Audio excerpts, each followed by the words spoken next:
ఈ డిజైన్ చూసారు కదండి ఎంత బాగుందో. Sorry colour grey and gold combination అన్నమాట. బ్లౌజ్ వచ్చేసి బార్డర్ వచ్చేసి గ్రీన్ కలర్ వచ్చేసింది. సారీలో వచ్చిన బ్లౌజ్ పీస్ కాకుండా సెపరేట్ గా హాఫ్ పట్టు క్లాత్ తీసుకుని అయితే వర్క్ అయితే వేసానండి. అలాగే బ్యాక్ హ్యాంగింగ్స్ కూడా వేసాను.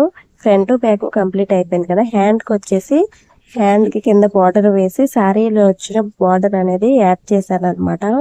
శారీలో వచ్చిన బార్డర్ సెపరేట్ గా జాయిన్ చేసినట్టు కాకుండా ఈ డిజైన్ లోనే వచ్చింది అన్నట్టుగా వర్క్ అనేది వేసాను అనమాట. ఫస్ట్ అయితే గోల్డ్ కలర్ ఫ్లవర్స్ వేసి మధ్యలో సిమెంట్ కలర్ అయితే వేసాను.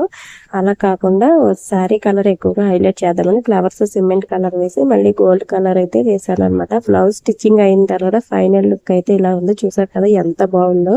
శారీలో బార్డర్ కూడా సెపరేట్ గా జాయిన్ చేసినట్టు కాకుండా పైన వర్క్ అయితే లైన్ అయితే వేసాను అనమాట. దీనివల్ల మనం బార్డర్ సెపరేట్ గా జాయిన్ చేసినట్టు కాకుండా డిజైన్ అనేది బ్లౌజ్ కి అలాగే వచ్చినట్టుగా ఉంటుంది అనమాట. బ్లౌజ్ స్టిచ్చింగ్ చేసిన తర్వాతే అసలు లుక్ అనేది తెలుస్తుందండి. చూసారు కదా ఫైనల్ లుక్ అయితే ఇలా ఉంది. వర్క్ ఎలా ఉంది అనేది కామెంట్ చేసి చెప్పండి. వీడియో నచ్చితే లైక్ చేసి సబ్స్క్రైబ్ చేసుకోండి.